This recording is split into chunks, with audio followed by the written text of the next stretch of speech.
আমাক লিখিতভাৱে প্ৰথমে আমাক জনাওক যে আমাৰ লগত যে চৰ্চা কৰিবলৈ বিচাৰে মুখ্যমন্ত্ৰী আমাক লিখিতভাৱে জনাওক তেতিয়া আমাক লিখিতভাৱে জনাওক all party committee meeting all party এটা কমিটি গঠন কৰক সেইখিনিতো নকৰে তেওঁতো নিজকে খুব বুদ্ধিমানভাৱে এতিয়া ৰাইজে দেখা পালে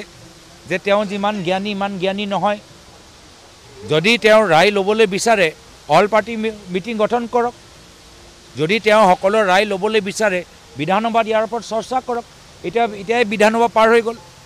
কিয় চৰ্চা তেওঁলোকে সকলো ৰায় সেই ল'বলৈ নিবিচাৰিলে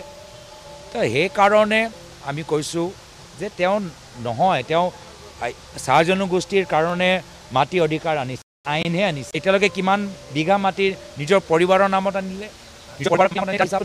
সেইকাৰণে ৰাইজ অসমৰ ৰাইজ সচেতন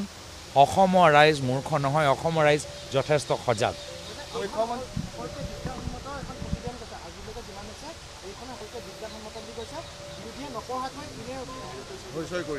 চাওক এইটো তেওঁ কেটেগৰাইজেশ্যন আনিছে ST hills ST valley ST plain তো এইটো আৰু তেওঁ জনজাতিসকলৰ তেওঁ যে কোটা ST কোটা ক্ষতি নহয় তাৰ কেনেদৰে তাৰ কি প্ৰমাণ আনিলে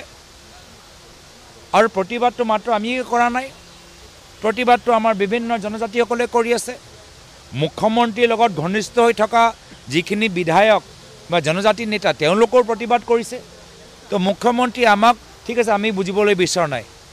নিজৰ ঘনিষ্ঠ হৈ থকা ৰাভা সেই নেতৃত্বক বুজালেই হ'ল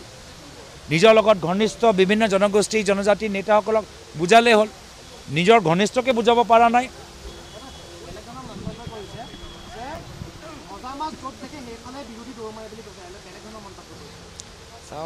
সব কথা মুখ্যমন্ত্ৰী যে